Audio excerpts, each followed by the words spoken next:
What is going on, everyone? My name is Jason, and this is the Galaxy Note 10 Plus.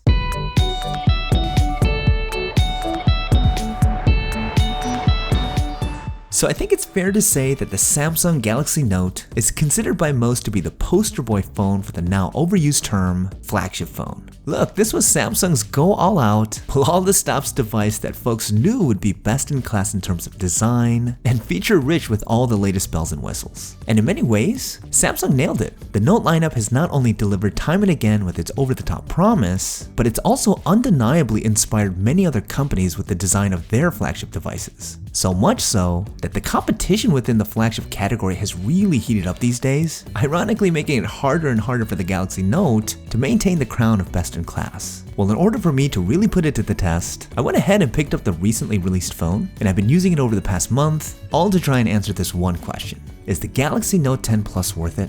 Now before we get into the review, if you're into checking out the latest consumer tech products before you buy them, or if you're just a tech head like me, I make a video like this every single week, so make sure that you hit that subscribe button and turn on that bell icon so you can be the first to know when a new JSL review is out and you don't miss anything. And real quick, with the new iPhone 11 and 11 Pro scheduled to drop this week, do you guys think that either of those phones will be better than the Note 10? Or do you think they won't even be able to hold a candle to the beloved Samsung flagship? Curious to get your thoughts. Let me know what you guys are thinking in the comments down below.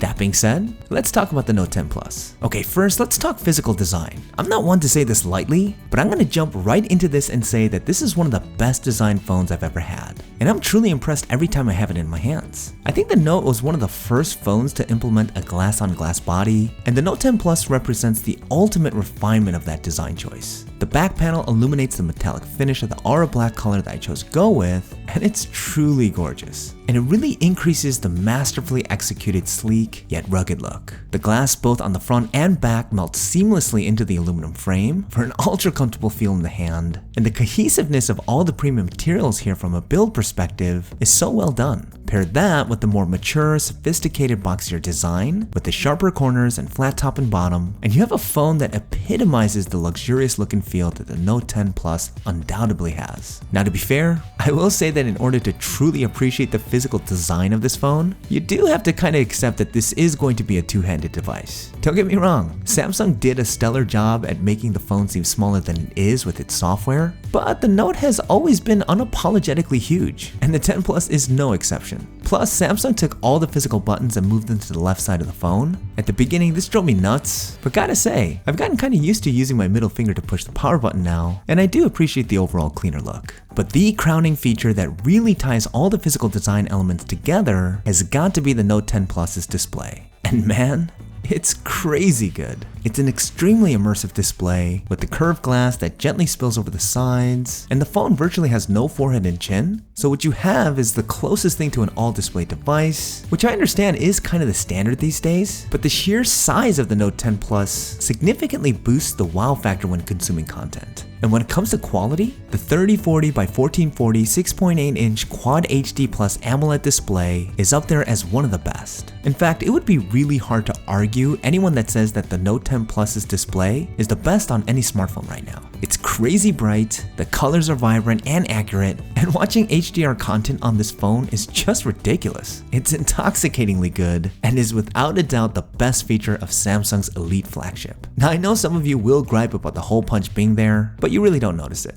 And I like Samsung's decision to move it to the center. It makes for a cleaner, more symmetrical design, which in a way makes it even less noticeable than a hole punch in the corner. Okay, so let's talk about how it's been using the phone for the past month. One of the first things that you'll notice right away is how fast everything is. As to be expected, the Snapdragon 855 paired with the crazy 12 gigabytes of RAM really makes for a smooth, snappy user experience. Apps load in an instant, and everything is ultra responsive. That being said though, it's unfortunate that Samsung didn't implement a 90Hz display, something that has been so positively received, especially if the Note is supposed to be the flagship phone, seems like a bit of a glaring omission in 2019. Now one thing that does indeed differentiate the Note from others is the S Pen. And I'm gonna give it to you straight and say for me, I've really been impressed with the capability and the accuracy of the S Pen. I just never use it. It's probably because I'm not used to it, and I'm sure it's extremely useful to some, but for the past month, it's rarely made its way out of its home. And the whole air gestures thing? No, never, and probably never will. Now, another aspect of the Note 10 that kind of differentiates itself is the inclusion of the in-display ultrasonic fingerprint reader. Sure, there are a ton of phones that have implemented in-display fingerprint readers, but not many of them are ultrasonic. And I have to say, when I first tested this on the Galaxy S10, I wasn't overly impressed. I mean, don't get me wrong, it's a really cool technology, but it was a little slow and I had a difficult time getting it to ID my finger correctly. On the Note 10, however, my success rate has gotten noticeably better and it's way more user-friendly.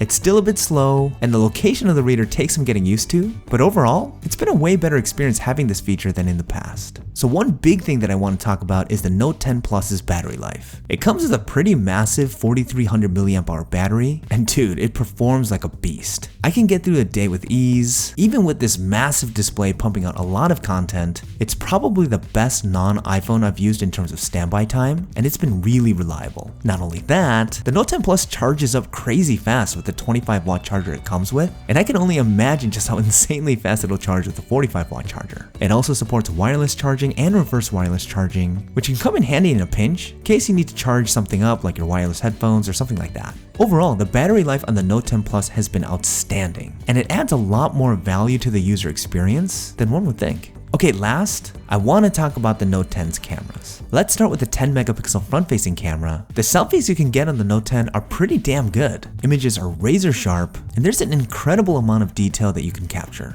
I like the fact that you can zoom out a bit for a wider angle, and the portrait mode is pretty solid. I said in an earlier first impressions review that the blurred effects is pretty aggressive by default, and it has a tendency to make the photos look a little bit more artificial, but it can be toned down in post, and overall, you can get some great looking selfies. As far as the three cameras on the back, the wide angle, telephoto, and ultra wide have also been performing really well. Images are crisp, the colors pop without coming off oversaturated, and the sheer functionality of all three lenses really provide you as a user a lot of freedom when it comes to getting that perfect shot. The Note 10 Plus also comes with a dedicated night mode, and it does help you get way better shots in low light. The video quality has also seen a lot of improvement. Shooting in 4K 60 gives you some incredibly clean video, and the stabilization is surprisingly good. Overall, the image and video quality are pretty fantastic on the Note 10 Plus. I would say it falls slightly behind the Pixel 3 and the iPhone XS Max, but not by far. And I would say it's somewhere high in the top 5 smartphone camera list. Okay, so no lie, the Galaxy Note 10 Plus has been a joy to use over the past month, and this is probably one of the nicest phones I've ever had the pleasure of owning. Now, I'd be remiss though if I didn't go over the price of this luxury device, as it is pretty expensive. Coming in at a starting price of $11.99 US, the Note 10 Plus indeed has a premium price tag. And here's the thing, I can't say right now that it's worth it, and I'll tell you why. If you really boil it down, this phone is essentially a slightly more featured Galaxy S10 Plus. I mean, the build quality, the display, the internals, the cameras are all virtually the same. The only real meaningful difference to the Note 10 is the addition of the S Pen. Now, if you use it regularly, it could be worth the extra cash you're going to shell out for this device, but I'd be hard pressed to think that most people are that die-hard about the S Pen. So if you're not really into the whole smartphone with a stylus thing, to me there's no real seller to why you should go with the Note when you have other phones out there that will give you essentially the same features for a cheaper cost. But hey, that's me, and I know there's going to be a lot of differing opinion here, so let me know what you guys think. Do you guys think that the Galaxy Note 10 Plus differentiates itself enough with, say, the Galaxy S10 Plus? Or do you think it fell short this year in trying to achieve that? Let me know what you guys are thinking in the comments down below. Okay, that's about it for this review. Don't forget to leave me a thumbs up if you guys found it useful, it really helps me out. If you guys have any questions about the Note 10 Plus, leave them down in the description and I'll be sure to get back to you. Thanks for watching, and I'll see you guys in the next one.